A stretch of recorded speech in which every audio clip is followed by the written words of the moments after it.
the chosen of Andraste, a blessed hero sent to save us all. Am I riding in on a shining steed? I would have suggested a griffon, but sadly they're extinct. Joke as you will, posturing is necessary. I've journeyed deep into the Fade in ancient ruins and battlefields to see the dreams of lost civilizations. I've watched as hosts of spirits clash to reenact the bloody past in ancient wars both famous and forgotten. Every great war has its heroes. I'm just curious what kind you'll be.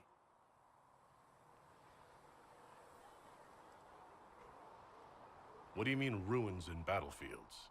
Any building strong enough to withstand the rigors of time has a history. Every battlefield is steeped in death. Both attract spirits. They press against the veil, weakening the barrier between our worlds. When I dream in such places, I go deep into the Fade. I can find memories no other living being has ever seen. You fall asleep in the middle of ancient ruins. Isn't that dangerous? I do set wards.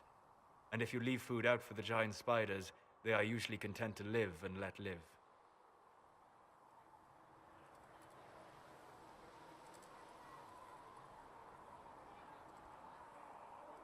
If you go that deep into the Fade, you might find something better left alone.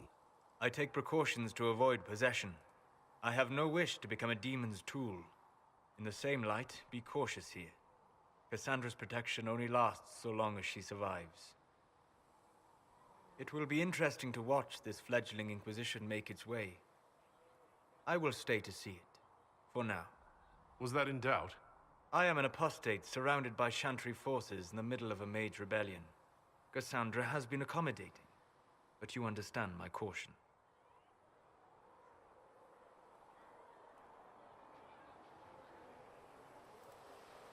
The giant hole in the sky trumps any other concerns. We can worry about the rest later. Yes. Who can say what this world will look like when we are done fighting for it? But now let us hope either the mages or the Templars have the power to seal the breach. Closing the breach is our primary goal.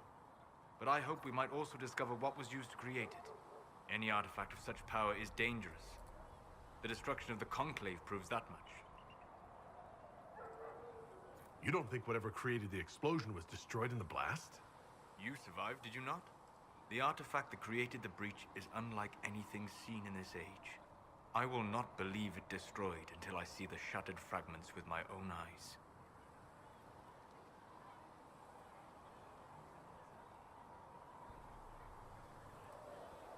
We would do well to try to recover whatever created the breach.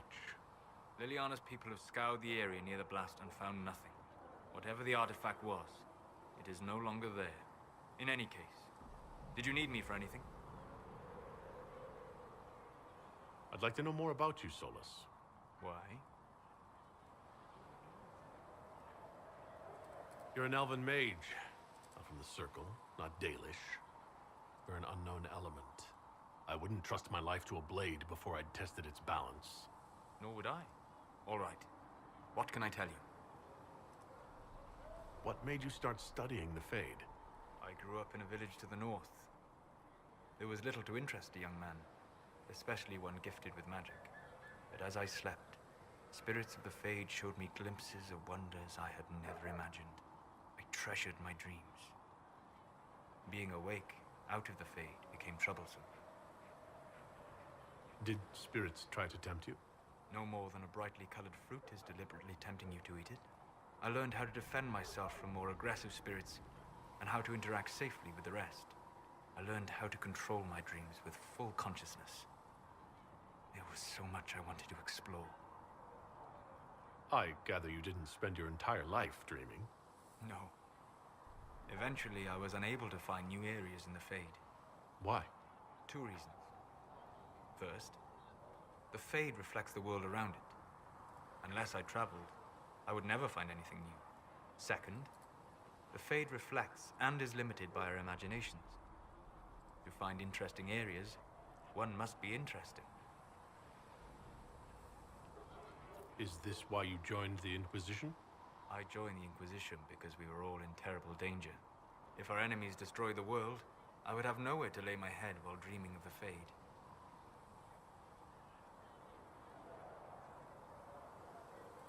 Well, it's not the worst reason I've heard to go out and enjoy life. I'm glad to hear it. In truth, I have enjoyed experiencing more of life to find more of the Fade. How so? You strengthen your body to deliver and withstand punishment. The muscles are an enjoyable side benefit. You have chosen a path whose steps you do not dislike because it leads to a destination you enjoy. As have I. You said you'd traveled to many different places. This world, or its memory, is reflected in the Fade. Dream in ancient ruins, and you may see a city lost to history. Some of my fondest memories were found in crumbling cities, long picked dry by treasure seekers, the best of the battlefields. Spirits press so tightly on the veil that you can slip across with but a thought. Any place in particular? I dreamt at Ostagar. I witnessed the brutality of the Darkspawn and the valor of the Ferelden warriors. I saw Alistair and the hero Ferelden light the signal fire, and Logain's infamous betrayal of Kaelin's forces. I've heard the stories. It would be interesting to hear what it was really like. That's just it. In the Fade, I see reflections created by spirits who react to the emotions of the warriors. One moment, I see heroic wardens lighting the fire and a power-mad villain sneering as he lets King Kaelin fall. The next, I see an army overwhelmed and a veteran commander refusing to let more soldiers die in a lost cause. And you can't tell which is real. It is the Fade. They are all real. Have you always traveled and studied alone? Not at all. I have built many lasting friendships. Spirits of wisdom, possessed of ancient knowledge, happy to share what they had seen. Spirits of purpose helped me search. Even wisps, curious and playful, would point out treasures I might have missed. I don't know of any spirits by those names. They rarely seek this world. When they do, their natures do not often survive exposure to the people they encounter. Wisdom and purpose are too easily twisted to pride and desire. You're saying that you became friends with pride and desire demons? They were not demons for me. Meaning? The Fade reflects the minds of the living. If you expect a spirit of wisdom to be a pride demon, it will adapt. And if your mind is free of corrupting influences, if you understand the nature of the spirit, they can be fast friends. When I asked if you were with anyone, I meant other people. Ah, people, as opposed to spirits. We are flesh and blood, so we are real. Is Cassandra defined by her cheekbones and not her faith? Varric by his chest hair and not his wit?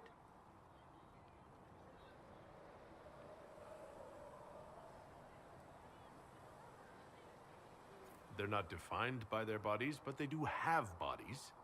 You need one to be a person. A demon possessing a corpse has a body. A living body? A demon possesses a living mage to become an abomination. They didn't make that body, they just took it over. Technically, your mother created your body. With some help from your father, one assumes? You've thought about this. On occasion, yes. We'll talk later. Goodbye. Greetings. What do you know about the Fade? A great deal, from my wanderings. There are few hard facts, but I can share what I have learned. I'd like to know more about the breach. Simply put, it is a tear in the veil between this world and the Fade, allowing spirits to enter the world physically. Small tears occur naturally when magic weakens the veil, or when spirits cluster at an area that has seen many deaths. But your mark allows you to exert some control over the breach. That means it was created deliberately. I'd like to know more about the veil. Circle mages call it a barrier between this world and the Fade, but according to my studies in ancient elven lore, that is a vast oversimplification. Without it, imagine if spirits entered freely. The Fade was not a place one went, but a state of nature like the wind.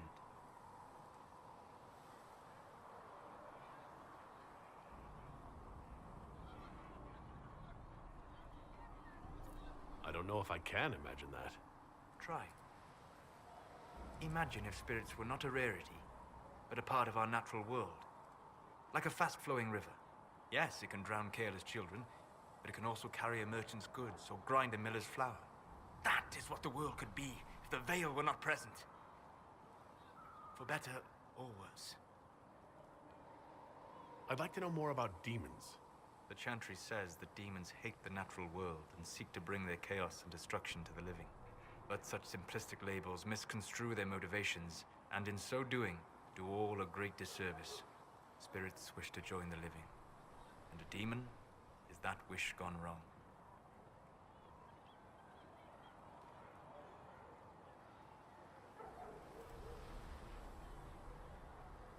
I doubt those things pouring out of the breach wanted to join the living. Eat, maybe. Of course demons are destructive.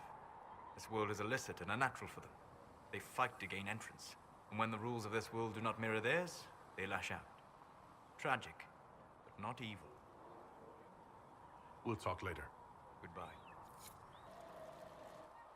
So, now that Cassandra's out of earshot, are you holding up all right? I mean, you go from being the most wanted criminal in Thedas to joining the armies of the faithful. Most people would have spread that out over more than one day.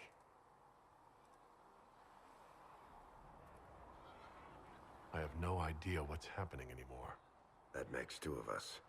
For days now, we've been staring at the breach, watching demons and maker knows what fall out of it. Bad for morale would be an understatement. I still can't believe anyone was in there and lived. If it was that bad, why did you stay? Cassandra said you were free to go. I like to think I'm as selfish and irresponsible as the next guy, but this... Thousands of people died on that mountain. I was almost one of them. And now there's a hole in the sky. Even I can't walk away and just leave that to sort itself out.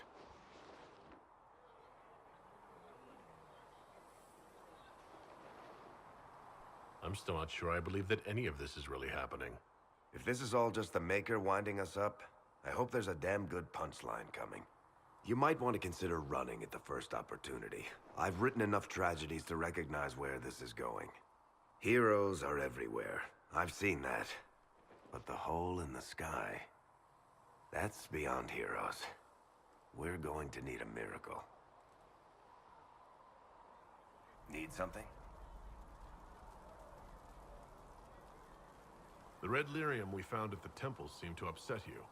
My brother Bertrand and I sort of discovered red lyrium during an expedition in the Deep Roads. We located an ancient thaig, so old it barely looked dwarven. There was this idol there made of it. Bertrand brought it back to the surface, and, well, everything's gone downhill from there. So what is it? Just another kind of lyrium? The red stuff is lyrium like a dragon is a lizard. It's not just a different color. It has a whole host of weirdness all its own. I've written to every mining cast house in Orzammar. No one's seen this stuff before or knows where it came from. What makes it special? Regular lyrium can mess you up pretty badly, but you have to ingest it for that to happen. Red lyrium messes with your mind when you're just near the stuff. You hear singing, get violent, paranoid, and then it does creepy shit. Makes things float, brings statues to life. I've had a few alchemists studying it in Kirkwall, in shifts. Why do you have red lyrium? My brother kept a sliver when he sold it. I'm pretty sure he held on to it because it was already talking to him. That little shard drove him mad. After his death, I found it hidden in his house. We brought the shit to the surface, Bertrand and I. I wanted to find out if there was a way to shut it up. So far, it looks like the answer is no. If red lyrium is as dangerous as you say, why do you keep it? I've heard that shit singing to me. I know better than anyone how bad it is. In Orzammar, miners keep regular, non-crazy raw lyrium in special lead-lined containers. Actually, it's a huge secret how they're constructed. Keeps surface folk from horning in on the lyrium trade. I pulled a lot of strings and got a smith to build me 4 of them nested inside each other. Nobody gets to study it up close for more than an hour, and they have to wait a week between shifts. I think that's enough on red lyrium. Yeah, not really my favorite subject. Need something? Can I ask you something, Varric? You want to talk about me? I'm flattered. Also inclined toward extravagant lies. How do you and Cassandra know each other? You heard about the Kirkwall Chantry being destroyed? The guy responsible used to be a friend of mine. The Seeker had questions about that, and I had answers.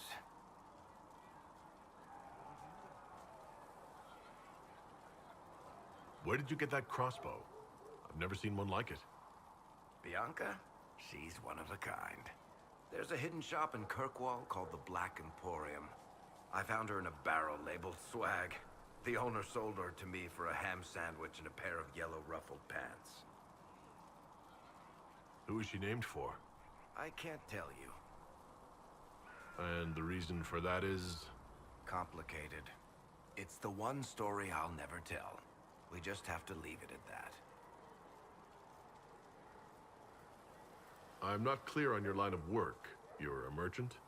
I'm a businessman. My family has a seat in the Dwarven Merchants Guild. Merchants buy and sell goods. Businessmen buy and sell stores. In my spare time, I manage a spy network, and occasionally, I write books. If you've run a spy network, why is Liliana our spy master? To be honest with you, she's just a better spy master. The truly great ones can keep their distance. They don't get attached to their people. Me, I always wind up babysitting my informants and worrying about their families. We're in better hands with her. You're an author? What kind of books have you written? I've tried my hands at a few genres. My crime serials are my most popular. Hard in Hightown, guards breaking the rules to get things done. The Tale of the Champion is the most famous thing I've written, or infamous maybe. I started a romance serial once, Swords and Shields, but to be honest, I don't have a knack for romances. Most of my stories end in tragedy. Probably that says something unfortunate about me personally. What sort of shops do you own? Actually, we don't own shops. That was just an example. Mostly we invest in moneylenders. Auction houses, a few mercenary companies, a couple of smithies. I think we own half a beet plantation in Ravane somewhere. Most of that's my brother's doing. Bartrand had business sense. Not much tact, but loads of business sense. Thanks, Varric. No problem. Need something? I've read your Tale of the Champion, and I have a few questions. That's a pretty common reaction. Go ahead.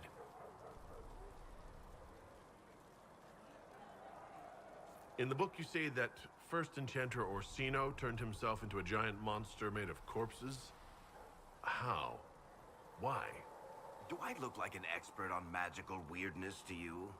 Well, I can't tell you how. For the why, all I can say is he was desperate. There is no way Hawk really could have killed the Arishok. It would have started a war with the Qunari. I was told later that the Qunari disavowed his actions. Apparently, the Arishok didn't get permission before he attacked Kirkwall, and the Qun didn't want another exalted march. When they finally sent a ship to haul the wrecked dreadnought away, they just said, "We will never speak of this again."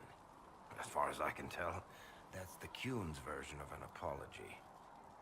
Where are the rest of Hawk's associates now? Meryl decided to look after the elves left homeless by the fighting. She's done a pretty good job of keeping them away from the mages and Templars, so far. I guess she has plenty of practice avoiding stupid human battles with her old Dalish clan. Fenris has kept himself busy, hunting down the Tevinter slavers who came south to prey on the refugees. I'm not sure exactly where he is at the moment. You can usually follow the trail of corpses, though. Isabella went back to the Raiders. She's calling herself an admiral now. I don't know if she's actually in charge or just has a really big hat. Might be the same thing, honestly. Sebastian went back to Starkhaven. I'm sure he's boring all sorts of people there.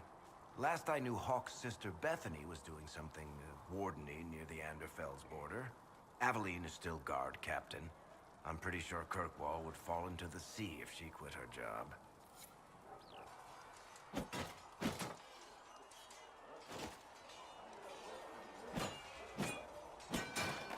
Ugh.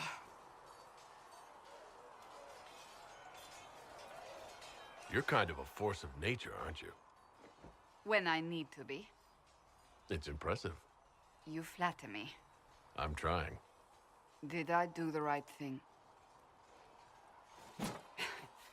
What I have set in motion here could destroy everything I have revered my whole life. One day they may write about me as a traitor, a madwoman, a fool, and they may be right. What does your faith tell you? I believe you are innocent. I believe more is going on here than we can see. And I believe no one else cares to do anything about it. They will stand in the fire and complain that it is hot. But is this the Maker's will? I can only guess.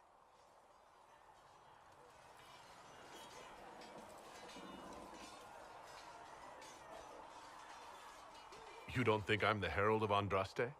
I think you were sent to help us. I hope you were. But the Maker's help takes many forms. Sometimes it's difficult to discern who it truly benefits, or how. What's going to happen now? Now, we deal with the Chantry's panic over you before they do even more harm. Then we close the breach. We are the only ones who can. After that, we find out who is responsible for this chaos, and we end them. And if there are consequences to be paid for what I have done, I pay them. I only pray the price is not too high. You didn't have any choice. Didn't I?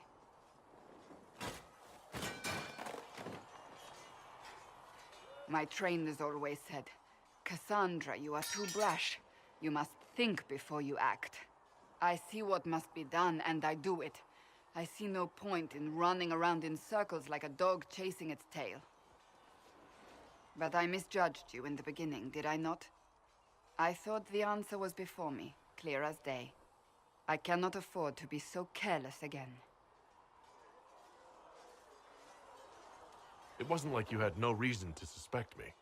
I was determined to have someone answer for what happened. Anyone.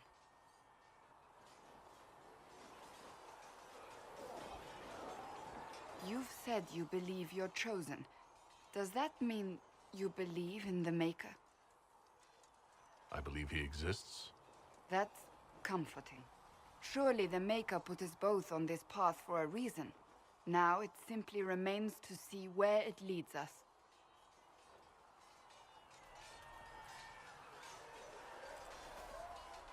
It occurs to me I don't actually know much about you.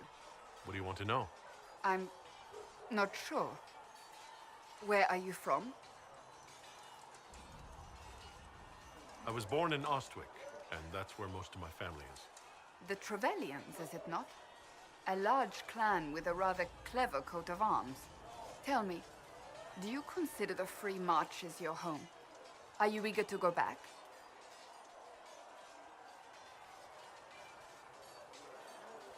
I might, once this is done. It will not be the same once you do. I'd like to get to know you better. You would? Is that a problem? Not entirely. I'm just curious as to your motivation. Is there any harm in us becoming a little closer? Plenty. Is that right? As you wish. My name is Cassandra Pentecost, daughter of the Royal House of Navarra, 78th in line for the Navarran throne. I joined the Seekers of Truth as a young woman, and was with the Order until they withdrew from the Chantry. I remained as the Divine's right hand, carrying out her order to form the Inquisition. And here we are. That's all there is to know, my lord. You're a member of Navarra's royal family. The Pentegusts are a very large clan. Half of Cumberland could say the same. Really? No, but it feels that way. I have hundreds of relatives so distant they need charts to prove we're related at all. And they have them. Oh yes. The Pentegusts value their precious blood like it runs with gold. And you joined the Seekers to get away from that? It was a life worth getting away from. The Pentaghasts are famed for dragon hunting, but few actually pursue the craft. Most are fat and lazy. They pay lip service to the Maker and care only for idle pleasures and past glories. My brother was all that kept me in Navarra. Once he was gone, so was I. Tell me about your brother. I would prefer not to speak of Anthony. Another time, perhaps. You don't seem to like your homeland much. My family polluted it for me. What little I saw of my homeland was through the bars of a gilded cage. My uncle treated me like a porcelain doll to be placed on a shelf and dusted only when necessary. Thus, I did not see Navarra, the real Navarra, until much later. By then, I realized I knew it not at all.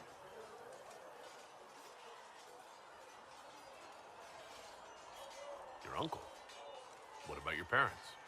They had the misfortune of taking the wrong side in the second attempt to overthrow King Marcus. The king executed them, but spared my brother and I since we were family, and children at the time. Thus we were raised by my uncle, a Mortalitasi who preferred the company of his corpses to the living. Your uncle was a Mortalitasi? A death mage. He still is. My countrymen do not burn the dead, they bury them in special crypts. The Mortalitasi supervise the crypts, like priests. Uncle Vestalis oversees the grand necropolis. Nevarans spend more time honoring dead relatives than they do with living ones. It is odd to be so fascinated with death and its trappings. I will never understand it. So you were the right hand to the Divine? To Divine Justinia, yes. And Divine Beatrix before her, in fact. The position is normally reserved for Templars of the Knights Divine, but my circumstances were unusual. Unusual how? You don't know the story? Thank the Maker. I will tell you if you wish, but it isn't as exciting as some drum it up to be. The short version is that I once saved the previous Divine's life. My reward was becoming her right hand. But what does a right hand do exactly? What is your hand capable of? It gives, it takes, it beckons. It makes a fist. Liliana and I extended the Divine's reach beyond the Grand Cathedral. We went where she could not. After Beatrix, I was tired of the position and wanted to return to the Seekers. But Justinia convinced me to stay. Her vision for the future gave me hope. You thought you could really change things? Justinian knew the war was coming long before it began. She tried to avert it, but the forces arrayed against her were too strong. Sometimes you have to break a bone so it can be reset. That's where the Inquisition comes in. It was to be the answer. A means to preserve as well as an agent for change. I only wish she had lived to see it. So what's the story about you becoming the right hand? Sweet Andraste, do you really want to hear that? It was, what, 18, 20 years ago? Some still discuss it like it happened yesterday. The tale gets bigger each time it's told. I barely recognize myself within it now. That's what happens with stories that become legends. I am not a legend, nor was I then. I was a young woman barely out of training. To hear others tell it, I alone saved Divine Beatrix from a horde of dragons sent to assault the Grand Cathedral. Rather impressive for such a young seeker, wouldn't you say? And the truth is? I stumbled upon a conspiracy to kill Beatrix. A Templar Knight Commander was at its heart. And there was a dragon battle at the Grand Cathedral, but I had help from loyal mages who rallied to the cause. They freed the dragons from magical control. Without them, the Divine and I would both have died. Yet I became the right hand, and they are forgotten.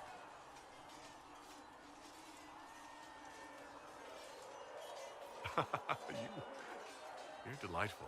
You know that? No, I do not know that. I object. There is nothing delightful about me. I beg to differ. I think I preferred you in the stocks. I'll let you get back to work. Do you need something? Can you tell me more about the Seekers? The Seekers of Truth were born from the original Inquisition long ago, when it united with the Chantry. Seekers stood above the Templars, watching over them but also investigating magical events they couldn't handle. We were meant to be incorruptible, above reproach. How seldom does reality match the ideal? But what are Seekers, exactly?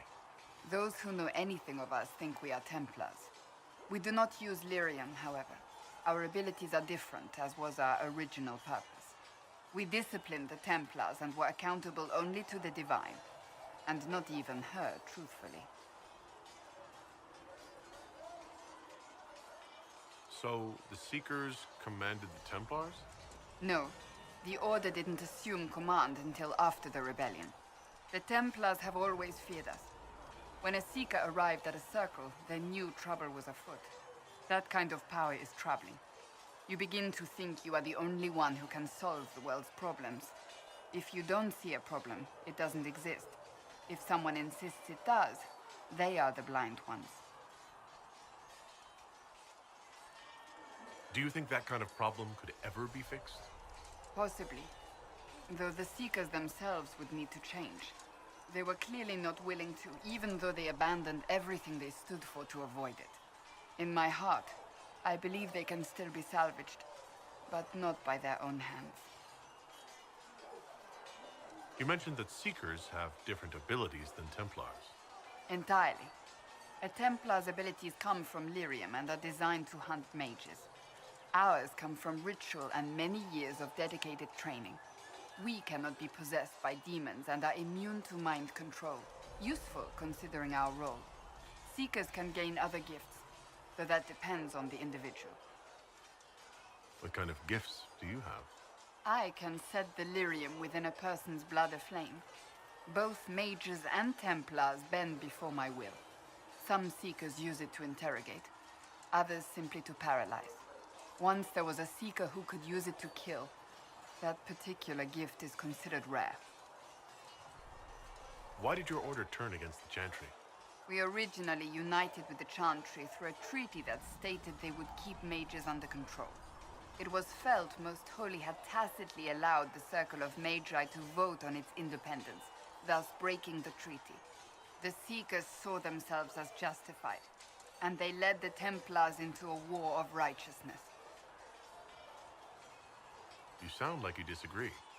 We knew what was happening at Kirkwall, where the Mage Rebellion began. We looked into reports of Knight Commander Meredith's harsh treatment of her charges years earlier. But we found so many shocking cases of magical corruption, it was decided her actions were justified. If we'd been there when it happened, if we'd looked harder at the root causes...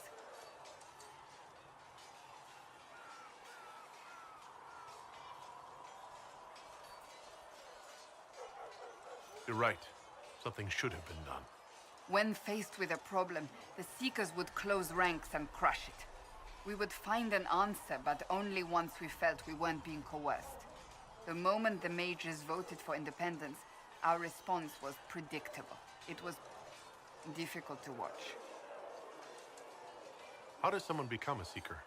Most Seekers begin training in their youth. I was much older, an exception due to my noble birth. We train rigorously for years. Our bodies and minds must be elastic to undergo the vigil, and most fail even then. Is the vigil some kind of initiation? It is the rite every Seeker must go through in order to summon their gifts. A full year of fasting, prayer, and separation from all distractions, including other people.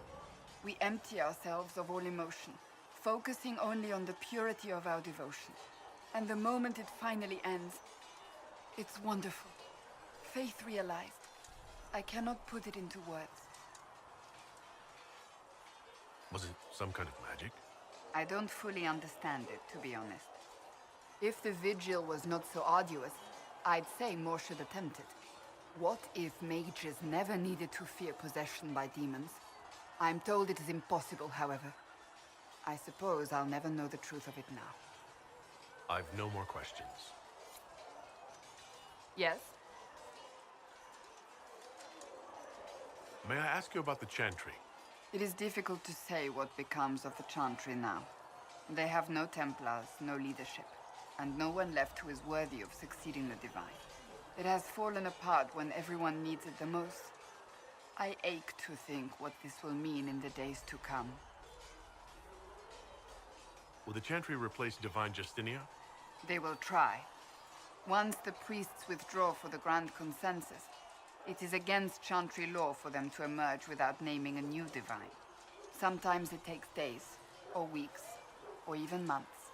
The problem now is that no clear successor to Justinia exists. All worthy clerics died with her at the Conclave. So what happens if they can't agree on someone? Theoretically, they will argue until exhaustion takes them or they see reason. Practically, however, if the Grand Consensus goes on too long, the Chantry will crumble. Any cleric with ambition but little sense will see this as her one chance, and plenty of such clerics exist. We shall see what happens. The Inquisition must act in the meantime. If they do choose a new Divine, will you serve her? That depends on whether she would have me. I am a rebel now, remember? And even if she would, I do not know. It would depend on what type of Divine she is. I am no longer in a position to follow blindly, and no new Divine could expect such obedience now. Do you really believe the Chantry is worth preserving? If you ask my opinion, it is. Absolutely. Cast the Chantry aside and new problems replace old ones. We will have learned nothing from history. The people need stability, and the Chantry needs a new purpose. Andraste had a dream for us. It can still be achieved. So what should that new purpose be? A dedication to what is truly important. Instead of building cathedrals and sewing gowns for the Divine, the Chantry used to spend its coin feeding the poor. If we are to spread the Maker's word across the world, we must do so with open hearts and open hands. That sounds rather idealistic of you. Does it? I do not think it's so unachievable. The Chantry has many good, honest people. They just need direction and inspiration. They need to be freed from centuries of adherence to tradition and ceremony. A chance for renewal is at our fingertips. It does not have to come with utter chaos. I'm surprised you rebelled against the Chantry. I left my own order when they took the wrong path. It is no different. But in neither case did I stop caring. Indeed, I care so much that I feel drastic action is necessary. I suppose history shall one day judge my actions. What influence does Chancellor Roderick really wield? He's a bureaucrat, responsible for communicating the Divine's will to the rest of the Chantry. Therefore, he's accustomed to the clerics hanging on his every word, hoping his influence will benefit them. Despite that, Roderick is not a bad man. He's frightened, and believes his place is to fill the gap left by Most Holy's death. Some might agree. As far down the chain of command as he is, there is no one left above him. How big a problem could he be? No more than he is already. He sent his message to the College of Clerics. That is the only card he had to play. Dealing with him further only lends him credibility he doesn't deserve. Thank you.